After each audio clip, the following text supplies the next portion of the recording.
जय गुरुदेव। जय श्रीधाम। गुरुर्ब्रह्मा गुरुर्विष्णु गुरुर्देवो महेश्वर, गुरु साक्षात् परब्रह्म तस्मै श्री गुरुवे नमः। प्रिय बंधुओं, जब जब भी अवतारों का हृदय विचलित हुआ, उन्हें अवधूत शक्ति से संस्पर्शित होना पड़ा, महाअवधूत की शरण में आना पड़ा। फिर चाहे वह भगवान का राम अवतार हो या परशुराम, सभी महाअवधूत की शरण में आए। एक तरफ वेदांत दर्शन है तो दूसरी तरफ शैव दर्शन।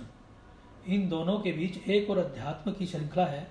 यह विश्व के सभी धर्मों की रीढ़ की हड्डी है, जिसने प्राचीन काल से किसी भी धर्म, अवतार या किसी भी समूह या परंपरा के प्रति लिप्तता प्रदर्शित नहीं की। ये सभी धर्मों को समय समय पर सीख देते रहे हैं एवं उनका पुनरुद्धार किया है।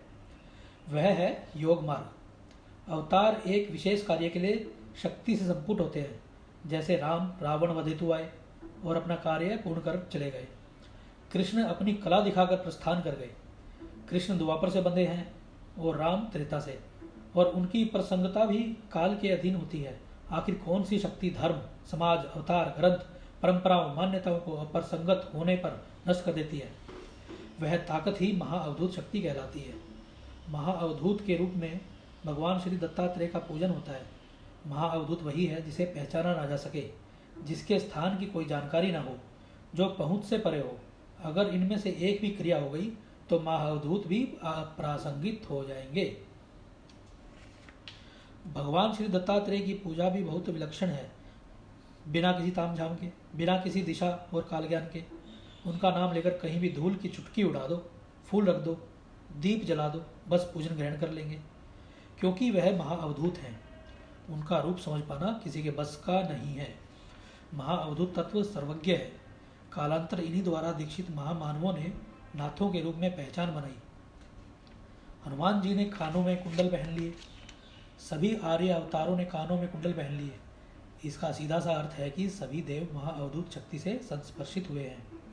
आम जनता अध्यात्म में जल्द विश्वास नहीं करती। वह हर घटना को इन चरम चक्षुओं से देखना चाहती है। इसलिए चमत्कार, कौतुक, इंद्रजाल एवं अलौकिक स्थितियों को निर्मित करना पड़ता है सदृश्य रूप से। आम मानव को चमत्कार दिखाने ही पड़ते हैं। अद्वैतवाद से धर्म की स्थापना नहीं की जा सकती। चमत्कार कौन दिखा सकता है? जिसकी वाणी को काटने की क्षमता किसी में न हो, वही सर्वशक्तिमान गुरु है। समस्त प्रकृति जिसके हस्तगत हो, वही ओंकार भर सकता है। वही धारा के उलट बहने की ताकत रखता है। यह पराकाष्ठा गुरु के अंदर होनी ही चाहिए, वरना लोग सजदा नहीं करेंगे। योग बल को सिद्ध करो, कुछ करके दिखाओ, उनके जीवन में परिणाम देकर बताओ, धूल से फूल बना दो। यही श्री दत्तात्रेय जी का संदेश है। जहाँ महाअवधूत तत्व होगा, सिद्धि वहाँ नृत्य करेगी। लक्ष्मी के पीछे अवधूत नहीं जाते, बल्कि लक्ष्मी उनके आंगन में नृत्य करती है। मेरे सदगुरुदेव जी ने एक बार कहा था, मुझे लक्ष्मी के पीछे जाने की आवश्यकता नहीं है। मैं अगर समुद्र के किनारे भी रहूँगा तो वहाँ भी लक्ष्मी नृत्य करेगी, क्योंकि वह दत्त थे। मेरे समूचे जीवन के महारहस्यों में से एक है श्री दत्तात्रेय यंत्र की प्राप्ति, जिसने मेरे साधना कर्म को 100 गुना बल दिया और परिणाम दिए। सदगुरुदेव की अति कृपा से ही ऐसे महायंत्र की प्राप्ति होती है, जिसे गुरु तत्व सायुज्य श्री दत्तात्रेय महायंत्र कहा गया है, जिसमें सभी तत्वों का समावेश है, क्योंकि यह महाअवधूत शक्ति से संस्पर्शित है। महाअवधूत शक्ति ही रज तम सत गुणों को विकसित करती है, वह निर्माण करती है, जिसका स्थापन मात्र ही कई सिद्धियों के द्वार खोल देता है। लक्ष्मी के पीछे भागने की जरूरत नहीं पड़ती, क्योंकि जहाँ महाअवधूत तत्व होगा वहाँ लक्ष्मी स्वयं नृत्य करेगी। यह बात मैं अपने व्यक्तिगत अनुभव के आधार पर कहता हूँ। लक्ष्मी चंचला है, कहीं रुकती नहीं। इसी तरह श्री के आने से कई बार व्यक्ति का मन भी चंचल हो जाता है। दूसरा, जब भी अवतारों का भी मन चंचल हुआ है, व्यग्र हुआ है, तो महाअवधूत तत्व ने ही संभाला है, क्योंकि महाअवधूत तत्व ही आद्या एवं आद्य की माया से युक्त रहता है, माया से मुक्त रहता है। शिव सृष्टि का निर्माण करते हैं और महाअवधूत शिव बनाते हैं, क्योंकि सर्वप्रथम शिवलिंग का निर्माण महाअवधूत नहीं किया, और जिसे भी अपने हाथों से दिया उसे शिव रूप कर दिया। मन कितना भी भटकता हो, शरीर स्थिर न हो, आसन अस्थिर हो, तो अवधूत शक्ति से संस्पर्शित होना ही पड़ेगा। यही महाशक्ति का संदेश है।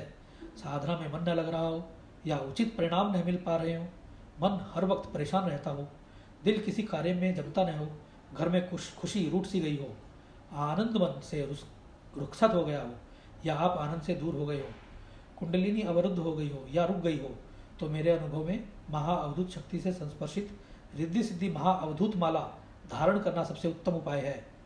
इतिहास गवाह है, नाथों से लेकर देवताओं तक जो भी महाअवधूत की शरण में गया है उसने अपनी पहचान स्वयं बनाई है।